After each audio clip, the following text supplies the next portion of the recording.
할렐루야. 하나님의 크신 은혜가 오늘 주예전에 나오신 여러분과 또 말씀을 통해서 하나님의 은혜를 받고자 영상을 청취하는 모든 성도들 위해 함께 하시기를 바랍니다. 저는 오늘 여러분과 함께 에베소서 5장 19절에서부터 21절까지의 말씀을 중심으로 하나님의 은혜를 나누고자 합니다. 말세의 지혜로운 성도에 대해서 나누는 네 번째 시간입니다.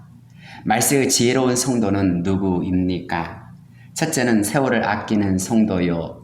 둘째는 주님의 뜻이 무엇인지 이해하는 자요. 세 번째는 성령으로 충만한 자이며 마지막 네 번째는 신령한 영적 교제를 나누는 자라고 할 수 있습니다. 왜 신령한 영적 교제를 나누는 자가 지혜로운 성도입니까? 때가 악하기 때문입니다. 때가 악하다는 말은 우리가 죄악에 걸려 넘어지거나 사단의 공격에 그만큼 취약할 수 있다는 뜻입니다.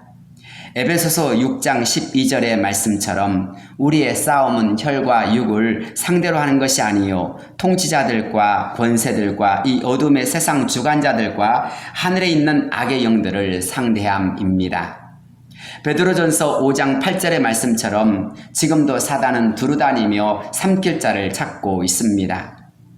우리가 반드시 승리하기 위해서는 하나님의 전신갑주를 입어야 합니다. 우린 철저히 십자가 군병이 되어야 합니다. 그래서 악한 날에 능히 대적하고 모든 일을 행한 후에 하나님 앞에 서게 되는 승리자가 될 수 있어야 합니다. 그렇지 않는다면 우린 치명적인 공격을 일삼는 사단 앞에서 속절없이 무너질 수밖에 없습니다. 이를 위해 필요한 것이 무엇입니까? 바로 성도의 연합입니다. 성도는 주 안에서 서로 하나가 되어야 합니다. 전도서 4장 12절의 말씀을 보십시오. 한 사람이면 패하겠거니와 두 사람이면 맞설 수 있나니 세 겹줄은 쉽게 끊어지지 아니하느니라. 한 사람이면 패할 수밖에 없습니다. 그러나 두 사람이면 맞설 수 있다고 하였습니다. 이에 대해서 9절부터의 말씀을 계속 읽어보십시오. 말씀을 읽으면 읽을수록 우리의 가슴이 뭉클해지고 그런 사람이 얼마나 필요한지 깨달아집니다. 두 사람이 한 사람보다 나음은 그들이 수고함으로 좋은 상을 얻을 것임이라. 혹시 그들이 넘어지면 하나가 그 동물을 붙들어 일으키려니와 홀로 있어 넘어지고 붙들어 일으킬 자가 없는 자에게는 화가 있으리라. 또 두 사람이 함께 누우면 따뜻하거니와 한 사람이면 어찌 따뜻하랴. 그렇습니다. 한 사람이면 넘어질 수밖에 없습니다. 한 사람이면 추울 수밖에 없습니다. 그러나 두 사람이면 좀 더 모든 것을 잘 극복할 수 있는 힘이 생긴다는 것입니다. 그런 점에서 성도가 하나 되어져서 연합할 수 있다는 것은 매우 귀중한 일입니다. 그렇습니다. 이것이 바로 성도들의 영적 교제의 유익성이 아니겠습니까? 신령한 영적 교제는 우리가 주님 안에 온전히 서 있도록 하는 영적인 힘을 서로 주고 받게 합니다. 사도 바울의 경우를 생각해 보십시오. 사도 바울은 빌립보서 3장 17절 말씀을 통해서 이렇게 빌립보 교인들을 권면하였습니다. 형제들아 너희는 나를 본받으라. 그리고 너희가 우리를 본받은 것처럼 그와 같이 행하는 자들을 눈여겨보라. 사도 바울은 나를 본받으라고 말씀합니다. 또 본받을 만한 성도의 삶을 사는 사람들을 눈여겨보라고 합니다. 왜 그렇게 해야 합니까? 빌립보 교회의 특별한 상황 때문입니다. 빌립보 교회의 상황이 어떻습니까? 겉으로 볼 때는 큰 문제가 없어 보입니다. 하지만 빌립보 교회는 지금 내외적으로 심각한 영적 위기에 직면해 있습니다. 외적으로는 이방인과 유대인들로 인해 신앙생활을 하기가 그렇게 만만하지 않습니다. 그런데 내적으로는 어떻습니까? 교회 안에 의견 불일치로 강력한 분쟁이 일어난 상황입니다.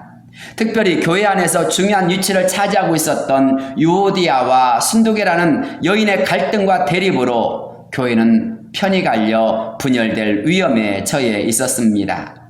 이런 상황이 되면 묘한 감정의 대립과 갈등이 작용합니다. 사탄이 틈타기 너무나 좋은 그런 상황 아니겠습니까?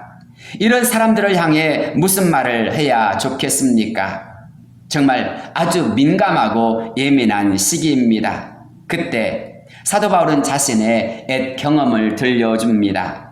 사도 바울은 어떤 일들을 겪었습니까? 고린도후서 11장 23절부터의 말씀을 읽어 보십시오.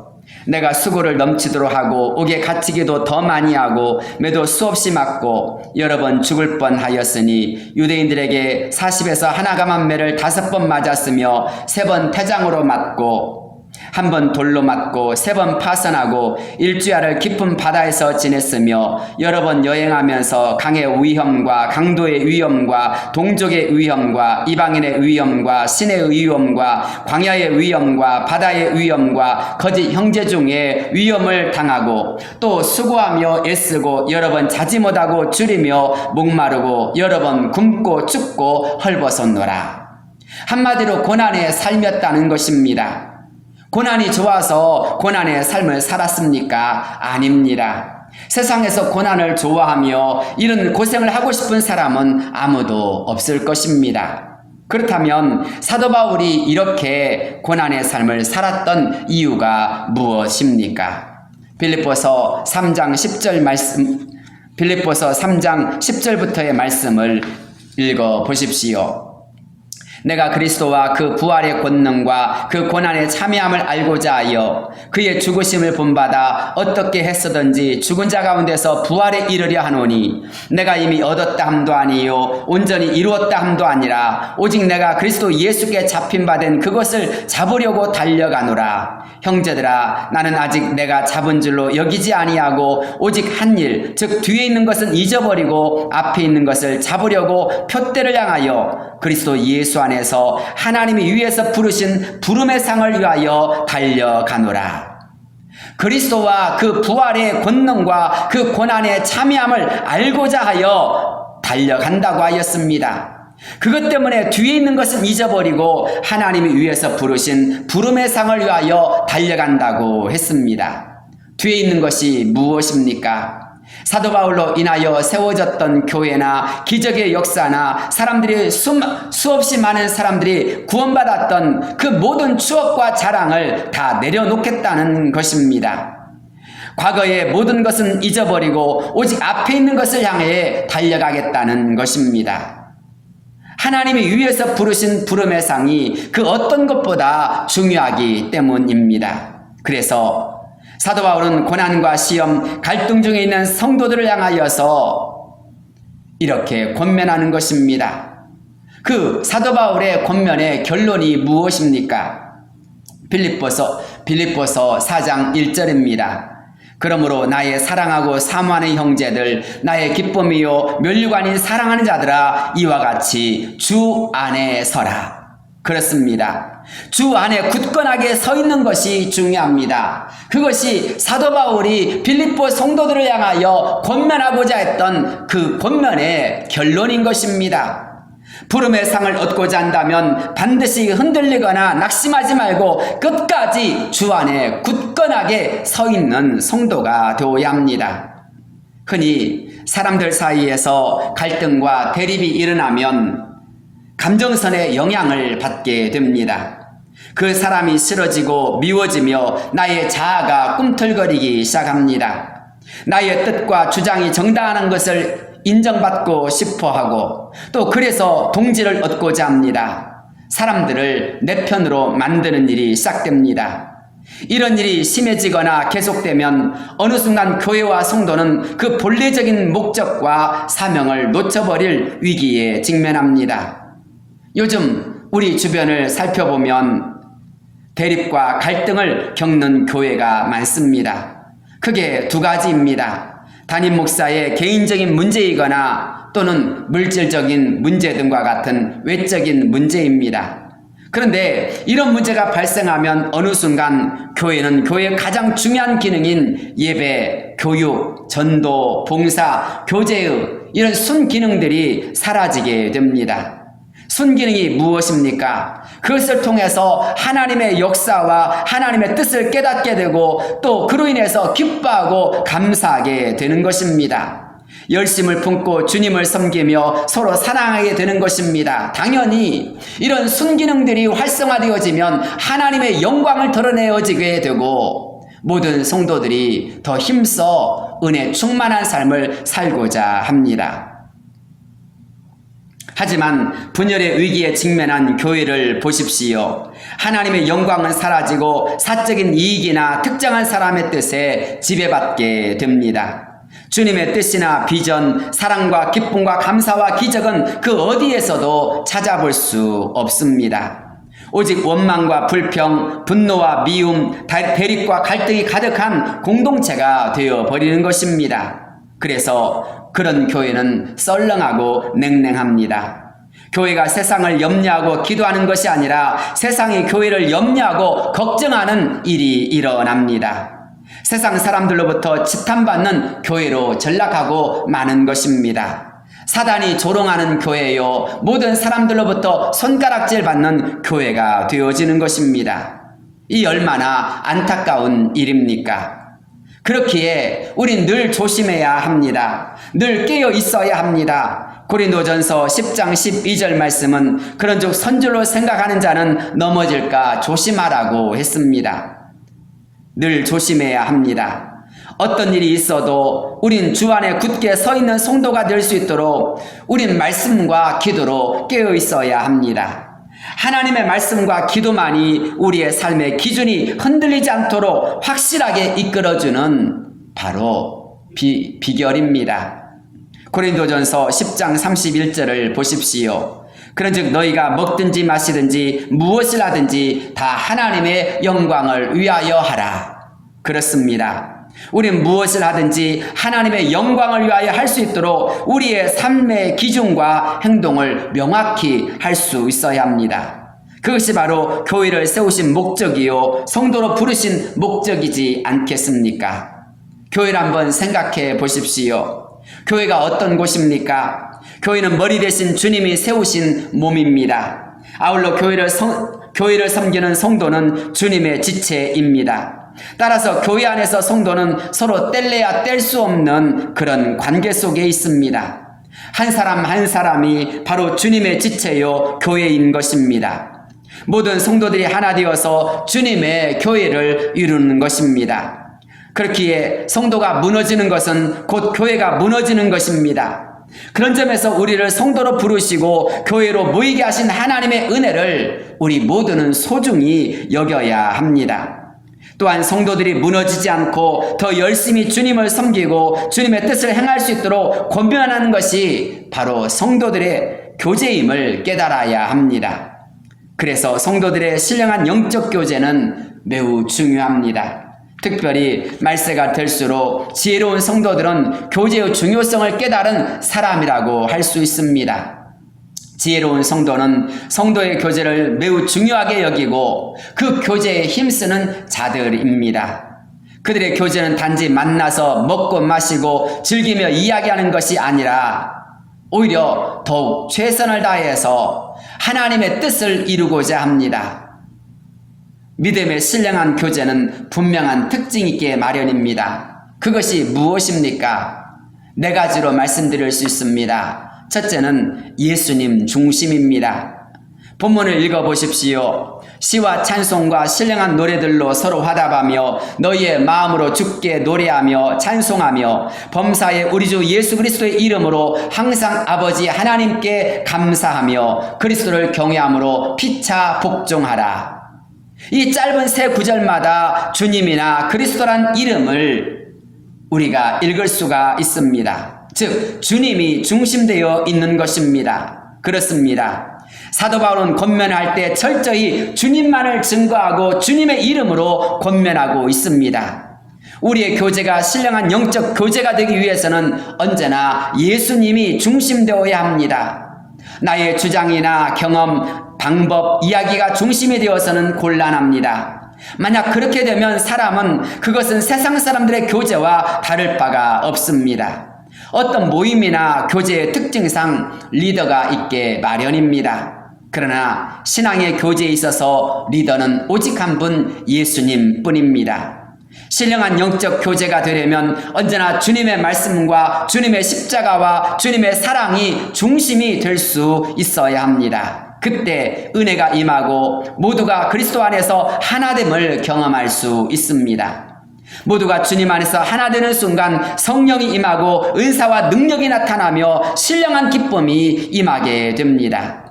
예수님이 중심되는 교제를 생각해 보십시오. 나 같은 죄인을 구원하신 하나님의 은혜를 감사하는 일이 넘쳐나게 됩니다. 하나님이 나와 함께 하심과 지금도 성실하게 일하심을 인하여서 감사하는 사람이 일어납니다. 그래서 간증을 하는 사람도 그것을 듣는 사람도 모두가 주님의 사랑과 주님의 말씀과 주님의 십자가를 붙잡는 역사가 일어나지요. 그것은 예수님을 믿지 않는 사람들은 결코 이해할 수 없는 일입니다. 그것은 영적인 일이요 신령한 일이기 때문입니다. 고린도전서 1장 22절의 말씀대로입니다. 유대인은 표적을 구하고 헬라인은 지혜를 찾으나 우리는 십자가에 못 박힌 그리스도를 전하니 유대인에게는 거리끼는 것이요 이방인에게는 미련한 것이로되 오직 부르심을 받은 자들에게는 유대인이나 헬라인이나 그리스도는 하나님의 능력이요 하나님의 지혜니라. 우리가 형통할 때도 우리가 잘해서나 또는 똑똑해서나 우리가 열심히 해서가 아니라 하나님의 은혜 때문이라고 우리는 말을 합니다. 또 우리의 모든 삶 속에서 건강한 것도 또 우리의 모든 자녀가 잘 되어지는 것도 다 주님의 은혜라고 우리는 고백을 합니다. 이런 것들은 세상 사람들이 이해할 수가 없는 일입니다. 그런데 왜 우리는 이렇게 주님을 증거하고 주님의 은혜라고 말을 합니까? 사실 주님의 은혜이기 때문인 것입니다. 그래서 철저하게 우리의 입술에서는 언제나 주님이 증거되어지고 주님의 은혜를 감사하는 역사가 일어납니다. 그렇습니다. 이런 일은 세상 사람들이 다 이해할 수 없습니다. 유대인에게는 거리끼는 것이고 이방인에게는 미련한 것이지만 예수님을 믿는 사람들에게 있어서 주님은 하나님의 능력이요 하나님의 지혜입니다. 그래서 신령한 영적인 교제일수록 예수님께로 우리를 더 강하게 이끕니다.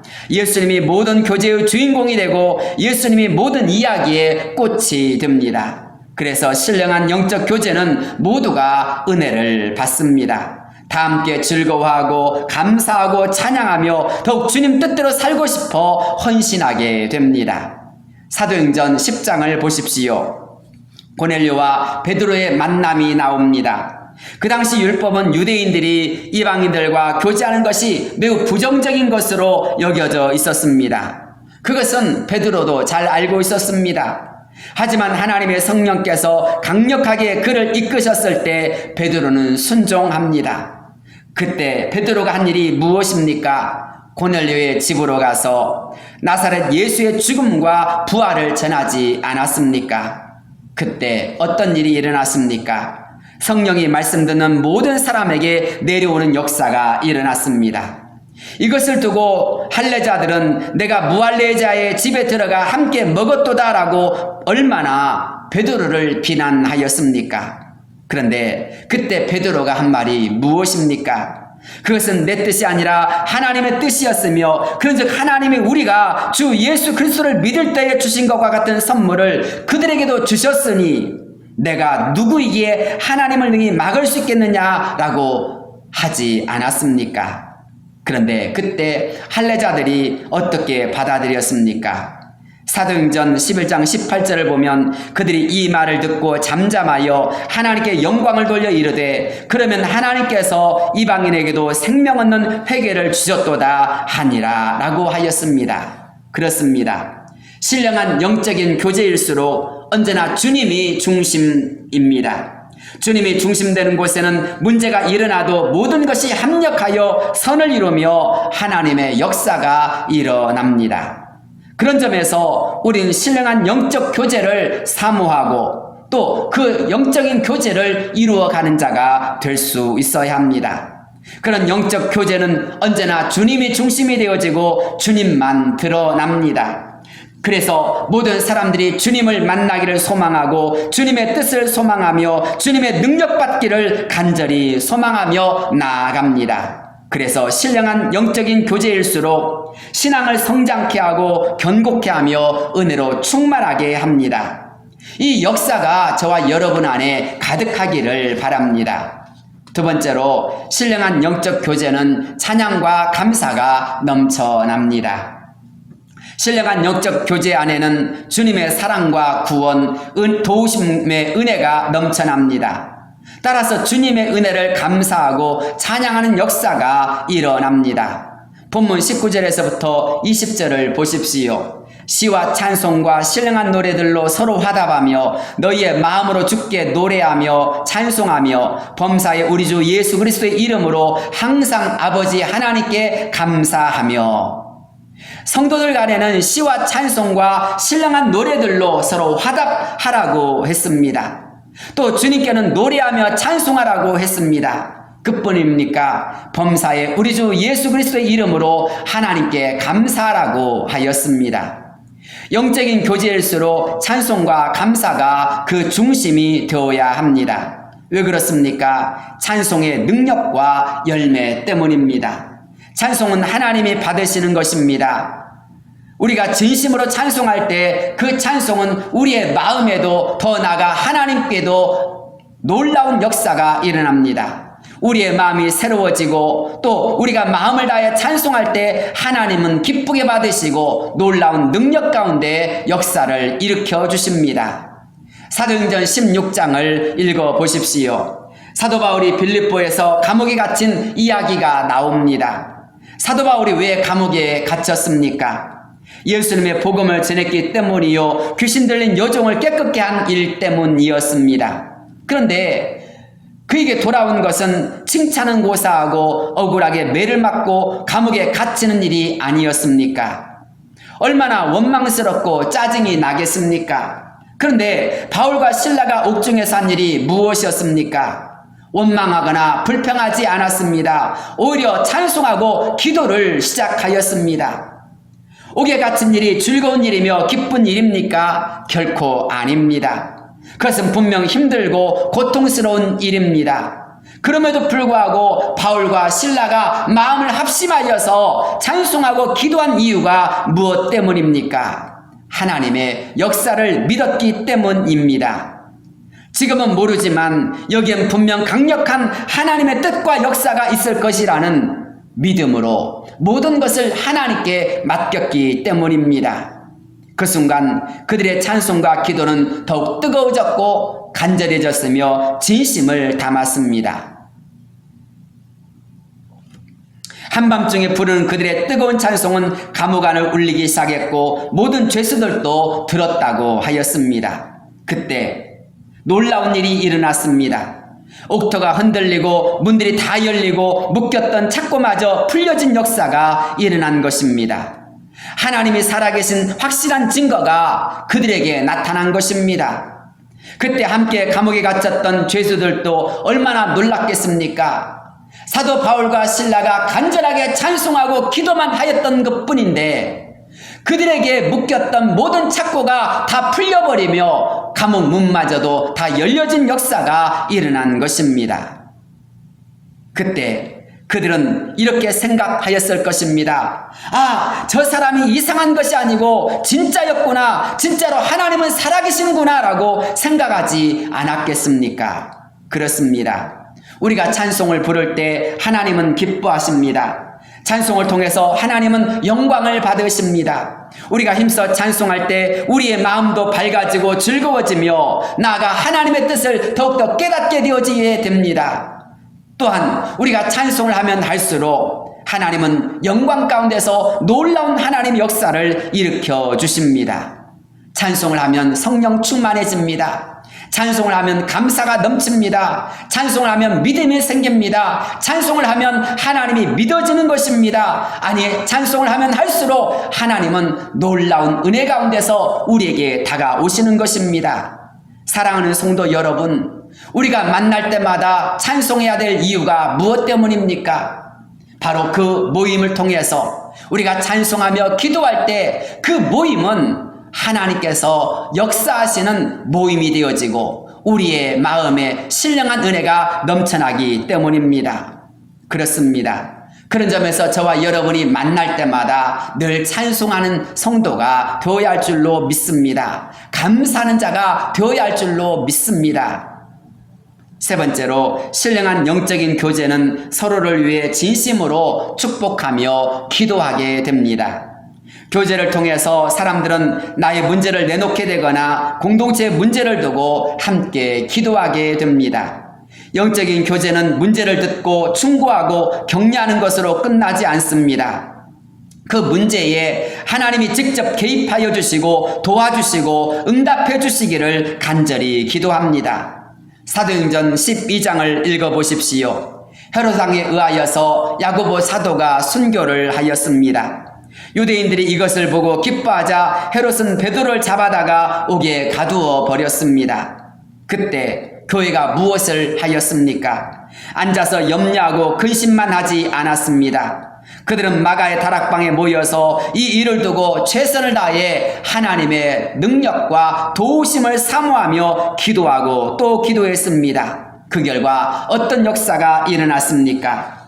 하나님께서 천사를 보내어 감옥에서 베드로를 이끌어내주지 않았습니까? 분명 군인 넷씩인 16명의 군인이 문을 지키고 있었고 두 사람이 베드로의 양팔을 붙잡고 있었으며 두 쇠사슬까지 매여 있었습니다. 그러나 그 모든 것이 하나님 앞에서 기도할 때의 무용지물이 되고 말았습니다. 하나님은 하나님의 놀라운 방법으로 베드로를 감옥에서 이끌어내 주셨습니다. 그렇습니다. 중보기도는 이렇게 놀라운 힘이 있습니다. 기도는 하나님의 보좌를 움직이는 바로 열쇠이기 때문입니다. 우리가 기도할 때 하나님은 들으십니다. 그러므로 우리가 나의 문제든지 다른 사람의 문제든지 어떤 이야기를 들었다면 듣는 것으로 끝나서는 곤란합니다. 함께 그 문제를 두고 기도하고 또 기도할 수 있도록 우리는 최선을 다해야 합니다. 그럴 때 하나님께서는 기뻐하시고 모두에게 응답이라는 선물을 주십니다. 왜 교제가 엉뚱한 방향으로 흘러가고 문제만 더 확산되어질까요? 기도가 중심이 되지 않기 때문입니다. 성령 안에서 주님의 도우심을 간절히 사모하며 같은 마음으로 기도하지 않기 때문입니다. 또 어느 때는 기도한다고 하지만 진심을 담아서 축복하며 기도하지 않기 때문입니다. 기도를 하긴 하지만 시기와 질투를 하는 그런 때도 있기 때문입니다. 사랑하는 여러분, 에베소서 6장 18절 말씀을 읽어보십시오. 모든 기도와 간구를 하되 항상 성령 안에서 기도하고 이를 위하여 깨어 구하기를 항상 힘쓰며 여러 성도를 위하여 구하라. 누가복음 18장에서 예수님은 기도에 대해 어떻게 말씀합니까? 과부와 재판장의 이야기를 통해서 이렇게 결론 맺지 않습니까? 주께서 또 이르시되 불의한 재판장이 말한 것을 들으라. 하물며 하나님께서 그 밤낮 부르짖는 택하신 자들의 원한을 풀어주지 아니하시겠느냐? 그들에게 오래 참으시겠느냐? 내가 너희에게 이르노니 속히 그 원한을 풀어주시리라. 그러나 인자가 올 때에 세상에서 믿음을 보겠느냐 하시니라. 믿음을 가지고 함께 간절히 기도할 때 하나님은 분명히 응답해 주십니다.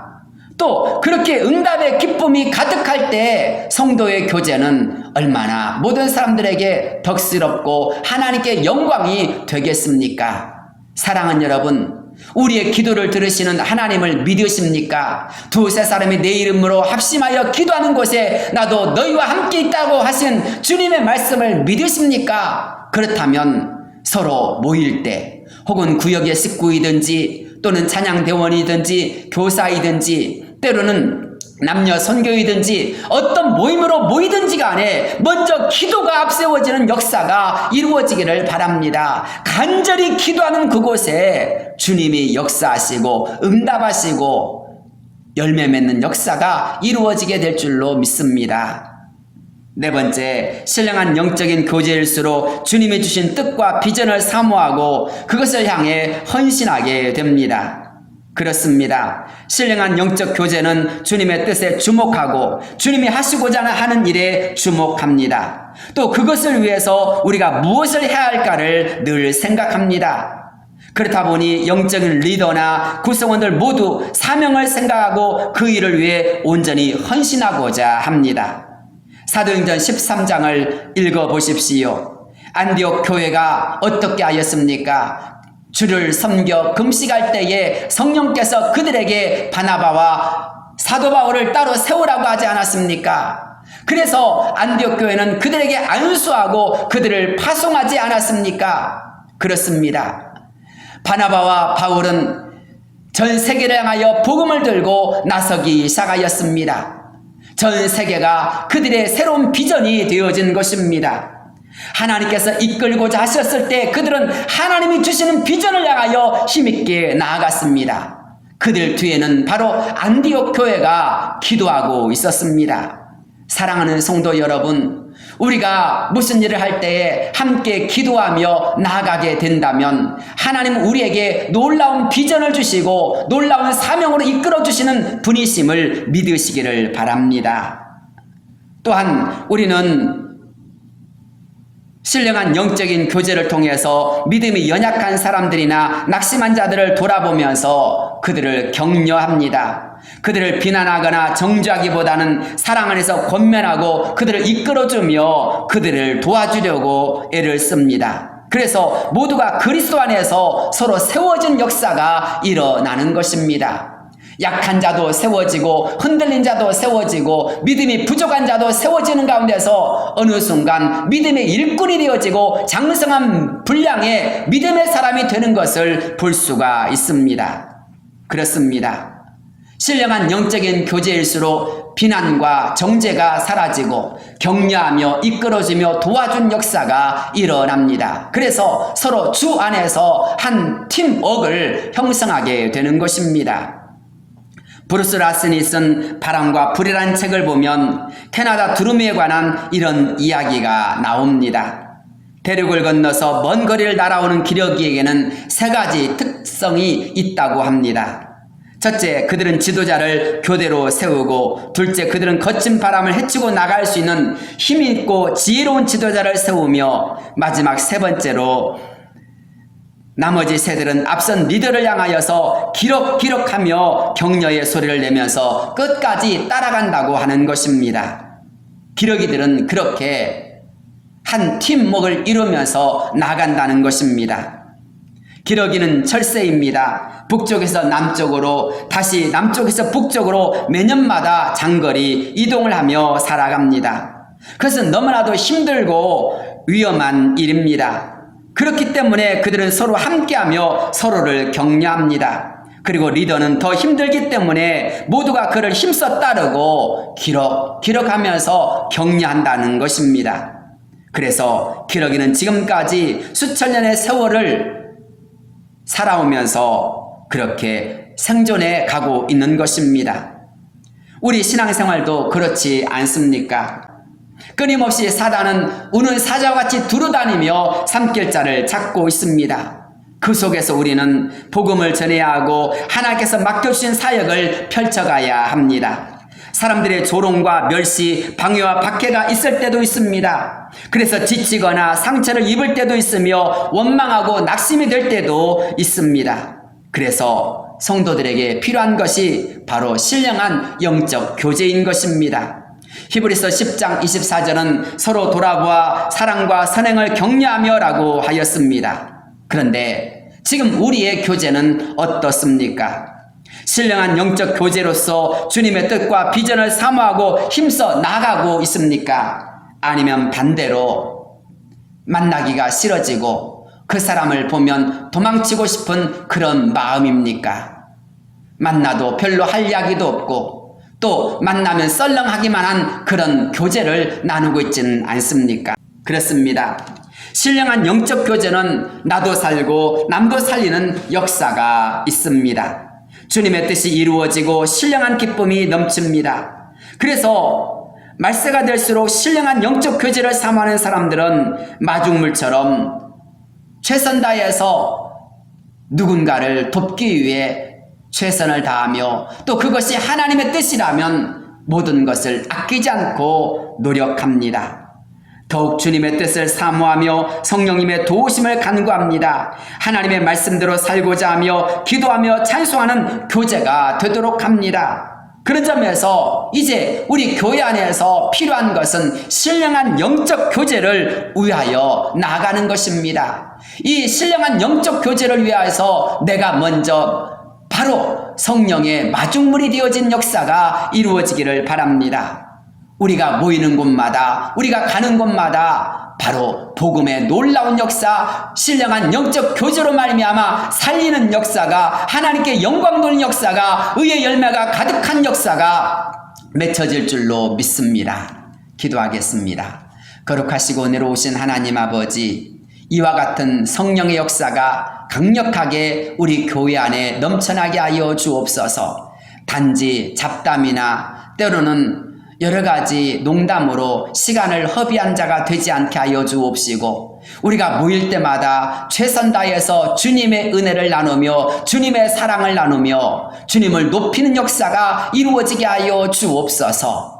뿐만 아니라 우리가 모일 때마다 시와 찬송과 신령한 노래로 서로 화답하며 또한 감사하는 가운데서 우리가 모이는 곳에 늘 기쁨과 감사와 찬송이 넘친 역사가 이루어지게 하옵소서. 서로의 문제를 끌어안고 간절히 기도하며 하나님 앞에 엎드려 나아가는 가운데서 하나님의 응답의 역사를 체험하며 하나님 앞에서 서로 우리 모두가 하나 되어진 역사가 이루어지게 하여 주옵소서. 특별히 우리가 정말 주 안에서 한 몸임을 깨닫게 하여 주시옵소서. 그래서 서로가 같은 비전을 가지고 같은 말, 같은 뜻, 같은 생각을 가지고 힘있게 주님의 영광을 위해서 헌신하며 달려갈 수 있도록 인도해 주옵소서.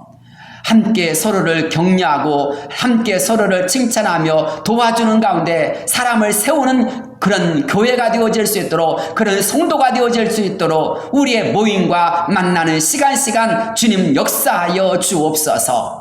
이 모든 일에 있어서 우리가 마중물 같은 그런 자가 되기를 원합니다. 주여 우리를 사용하여 주옵시고, 이 마지막 때에 우리가 서로를 잘 격려하고 이끌어줌으로 말미암아 주님 오시는 그날 모두가 승리하는 역사가 이루어지게 하여 주옵소서. 예수님의 이름으로 간절히 기도드리옵나이다. 아멘.